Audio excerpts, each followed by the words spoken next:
El templo subterráneo más antiguo del mundo. Cuando fue desenterrado se encontraron más de 6.000 esqueletos. Y desde entonces se han escuchado historias de niños que desaparecieron y de voces de ultratumba. Ahora un hombre se dispone a resolver este rompecabezas prehistórico del templo maldito.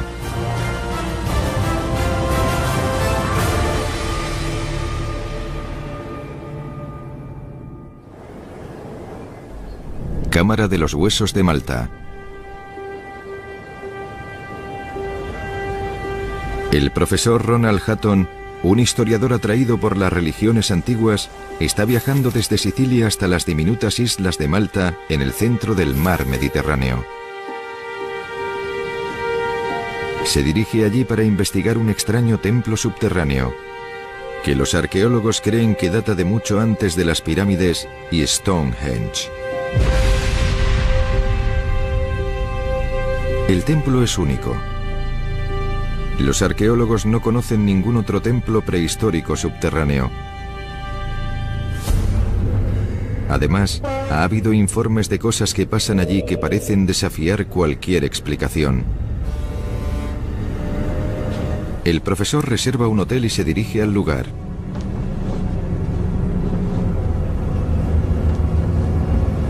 Los constructores locales encontraron este templo accidentalmente cuando estaban cavando por encima. A Hutton solo le permiten explorar el templo con un guía. Se han construido escaleras para permitir la entrada a los túneles. Los arqueólogos llaman a esto hipogeo, que literalmente significa debajo de tierra. Mi impresión inmediata es como descender a un Stonehenge subterráneo. El pasadizo de piedra conduce a una serie de tumbas en masa. A continuación, otro pasadizo conduce más allá de las tumbas hasta un segundo nivel, conocido como el nido de serpientes. Y también a una serie de cámaras misteriosas, esculpidas en roca sólida utilizando solo picos hechos a base de cuernos y pedazos de vidrio volcánico. Aquí es donde los restos humanos fueron encontrados. Había entre 6 y 7.000 cuerpos humanos, sobre todo en forma de huesos sueltos apilados alrededor de nosotros, lo cual habrá dado una sensación muy diferente a este lugar. Esto nos recuerda que estamos caminando a través de un enorme cementerio, una cámara de huesos. Nadie sabe cómo acabaron más de 6.000 personas aquí, ni tampoco la forma en que murieron.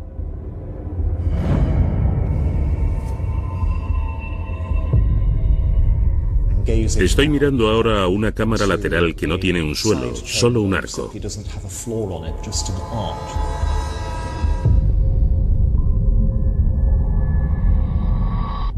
Hay pozos profundos, aberturas profundas en los recesos laterales, en todas las direcciones.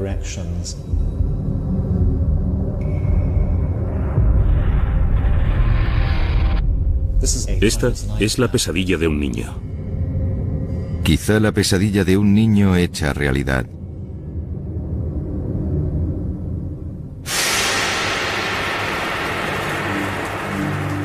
En 1940, la revista National Geographic informó de un incidente aterrador. Un grupo de niños y profesores que iban de visita entraron en los túneles subterráneos de Malta, pero no volvieron a salir, y sus cuerpos nunca fueron encontrados. El profesor Hutton acude a la Biblioteca Nacional de Malta para ver si puede encontrar recortes de los periódicos locales de la época.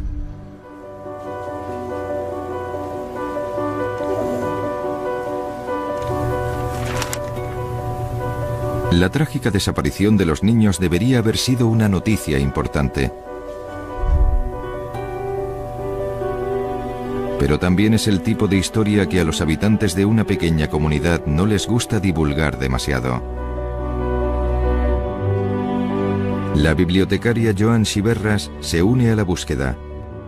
Juntos examinan cientos de viejos ejemplares de periódicos de la isla. Pero ninguno de ellos consigue encontrar un informe sobre los niños desaparecidos. Tal vez sea solo un rumor. Pero ¿quién puede haberlo iniciado y por qué? ¿Cree que es posible que un incidente así pudiera haber ocurrido y no haber salido en la prensa? Bueno, personalmente me resulta muy difícil creer que eso pudo haber sucedido, porque es una isla pequeña, así que si no hubiera salido en los periódicos, la gente habría hablado de ello y se hubiera pasado de una generación a otra. Así que tengo mis dudas sobre la evidencia de este incidente al que se refiere. ¿Entonces nada escapa a los ojos del periódico local? No, nada. La búsqueda en la biblioteca no ofrece gran cosa, pero el profesor ha logrado encontrar la versión de una extranjera del incidente. Fue escrita en los años 60. Este es el relato de una mujer llamada Lois Jessop, acerca de cómo un grupo de niños, dirigido por un maestro de escuela, desapareció en el hipogeo. Dice que desaparecieron en un túnel en el interior del hipogeo que ella había descubierto y donde vio a gigantes de 7 metros merodeando por ahí. A los niños desaparecidos se suman avistamientos de gigantes. En un primer momento, esta referencia sobre unos gigantes parece simplemente increíble, pero al profesor le resulta intrigante.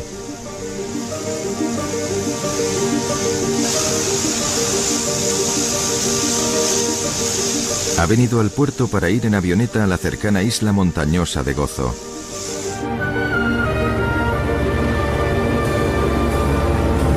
En la mitología griega se dice que Gozo, que está situada al norte, era el hogar de Calipso, la hija del titán gigante Atlas. También hay leyendas locales que afirman que otros gigantes vivieron aquí. El profesor quiere examinar algunas ruinas colosales de piedra conocidas por los isleños como Gigantija.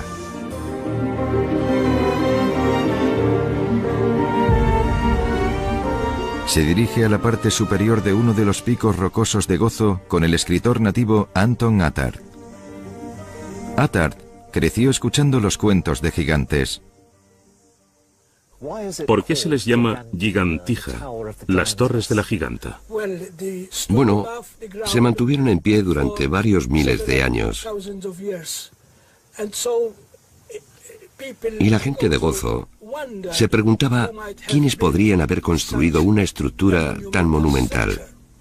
En su imaginación, estos restos no podían haber sido hechos por gente normal, sino por gigantes.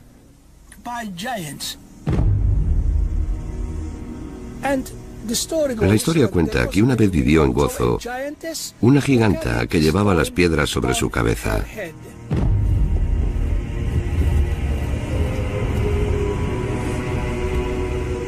Y la giganta dejó la huella de su mano en la roca, o eso es lo que dice la gente.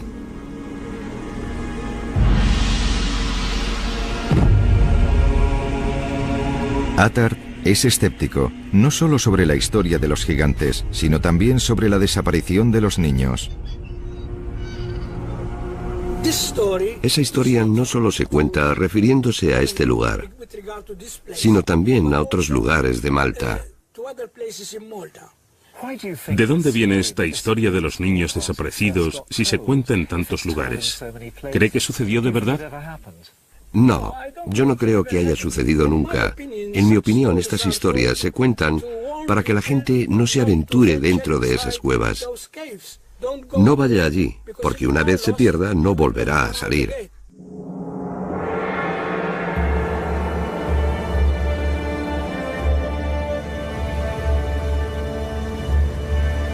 Si las historias de gigantes y niños desaparecidos estaban destinadas a asustar a la gente, quizá hubiera una buena razón para ello.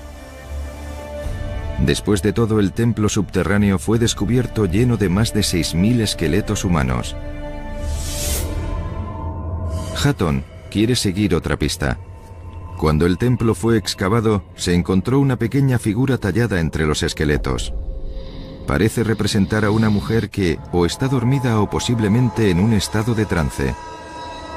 Pero ¿por qué iba a estar en trance? El profesor Hutton ha escuchado historias de unas extrañas vibraciones dentro de una de las cámaras, así que vuelve a descender al complejo del templo. El corredor que hay más allá solo se adentra en la nada, en un nivel más profundo de la conciencia, la existencia y la experiencia. Hutton avanza hacia la cámara del oráculo, el extraño espacio que hay cerca del centro del complejo. He viajado a muchos lugares, a muchas tierras, y nunca había visto una cámara como esta. Arriba en el techo, observamos este diseño elaborado de espirales entrelazadas en rojo ocre, formando un patrón de panal de abeja. Puede que se trate de un código antiguo en forma de símbolos para los muertos y para los vivos que los vean, quién sabe. Pero es mucho más extenso de lo que esperaba. Va en todas las direcciones, cubriendo el techo por completo en esta parte. Y eso sugiere que esta sala es especial de alguna manera. En la pared de la cámara hay un pequeño nicho de forma ovalada, cortado en una pared de roca natural. Parece que podría servir para contener una escultura o un regalo a los dioses. Pero la extraña acústica de la cámara hace que el profesor Hutton se pregunte si podría tener otro propósito. ¿Es posible hablar a través de aquí? Sí. Me oigo a mí mismo con una profunda voz de barítono haciendo eco por toda la cámara. Es un efecto verdaderamente impresionante. Esto fue muy bien pensado. Eran personas que sabían cómo diseñar las cosas, incluso por debajo de la tierra.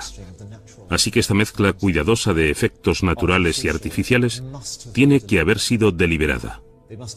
Deben de haberlo analizado todo detenidamente. De hecho, puede que la construyeran personas que entendían de acústica con el propósito de hacer eco.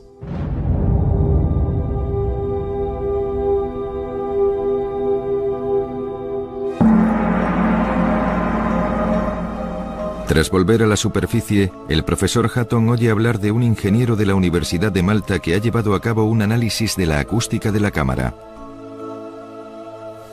Hoy en día se puede tomar una imagen sonora de una habitación. Es como una imagen fotográfica, pero en lugar de trabajar con una imagen, trabajas con el sonido. Daniel Talma ha utilizado las técnicas modernas de cartografía digital de audio para crear lo que él describe como una firma sonora de la cámara y su nicho. El análisis muestra que posee una calidad muy distintiva. En azul está el nicho, con un énfasis muy fuerte en las frecuencias bajas. En color verde está el centro de la habitación y luego en rojo está un estudio de grabación medio.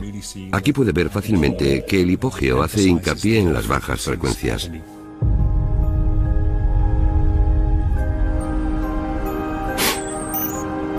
Las pruebas indican que la extraña resonancia acústica en la cámara es más fuerte en el nicho, donde según las mediciones el sonido vibra a una frecuencia de 110 hercios. Hutton quiere saber si el descubrimiento de esta frecuencia podría ayudar a revelar lo que sucedía en la cámara. Y le recomiendan que visite la Facultad de Ingeniería de la Universidad de Malta. El profesor Kenneth Camilleri es un experto en inteligencia artificial, pero su investigación consiste en medir cómo el cerebro humano responde a los estímulos externos. Este es precisamente el tipo de equipo de laboratorio que el profesor Hutton necesita. ¿Quiere sentarse? A Camilleri le resulta una petición extraña, pero el profesor está dispuesto a ofrecerse a sí mismo como conejillo de Indias. Por favor, Kenneth, dígame exactamente qué es lo que va a hacerme. Vamos a ponerle un gorro que tiene varios agujeros a los que conectaremos electrodos. Queremos controlar su actividad cerebral mientras escucha estos tonos. Después de haberle colocado el gorro, los científicos comienzan a exponer al profesor a una serie de tonos electrónicos. cada uno a una frecuencia diferente, incluyendo 110 hercios.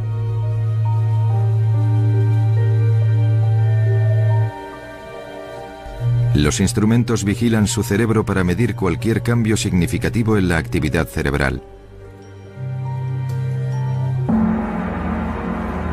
El equipo también puede determinar qué parte del cerebro se ve afectada y en qué medida.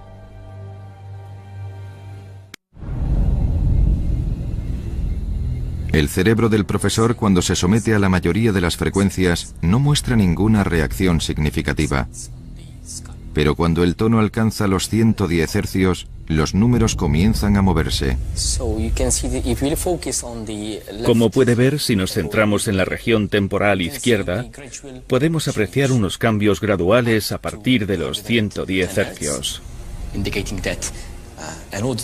Lo que indica que una frecuencia auditiva a 110 o 120 hercios ocasiona ciertas alteraciones en el cerebro. Parece que la frecuencia acústica medida en la cámara afecta significativamente al lado izquierdo del cerebro, desactivando el lenguaje y elevando las emociones. Para el profesor Hutton se trata de un descubrimiento extraordinario. Puede que la estatua de la mujer recostada represente efectivamente a alguien en un estado de trance o delirio.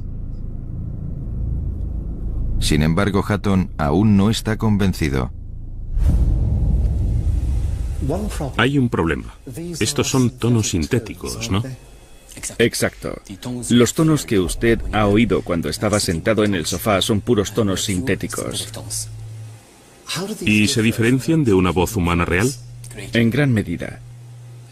¿Tendría el mismo efecto en el cerebro? Esa línea de investigación está totalmente abierta.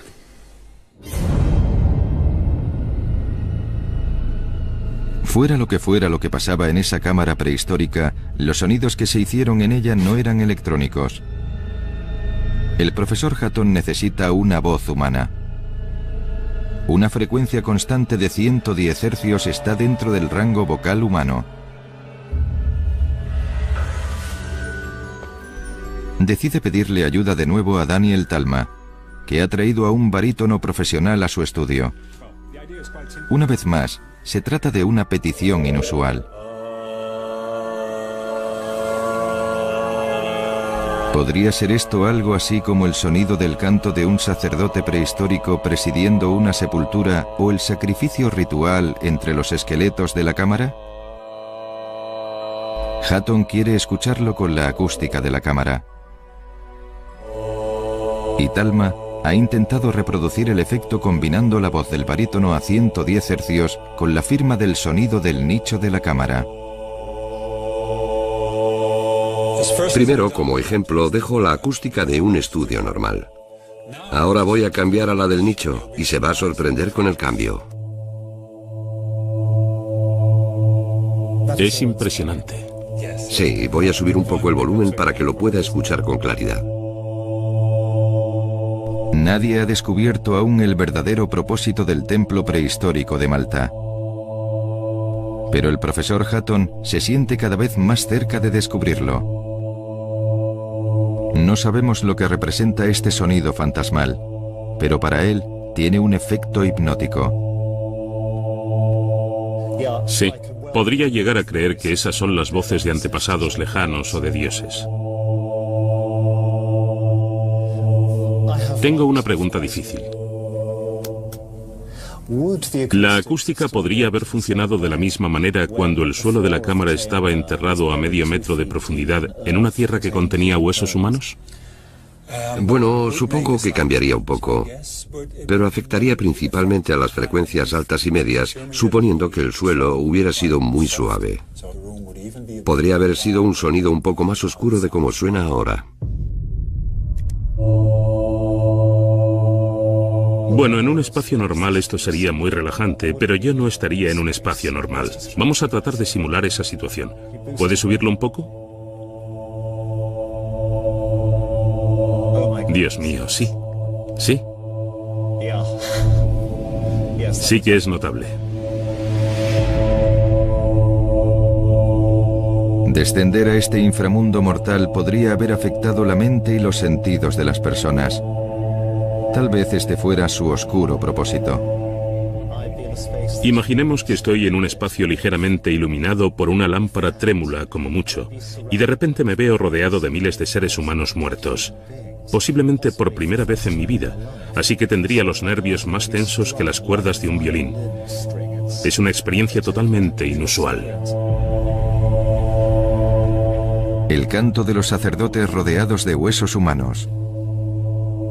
Los espíritus de los muertos devolviéndoles el eco. ¿Un lugar de entierro quizá? ¿O tal vez un lugar al que las personas llegaron atraídas por el sonido de este extraño mundo subterráneo y como en la historia de los niños de la escuela, nunca se las volvió a ver?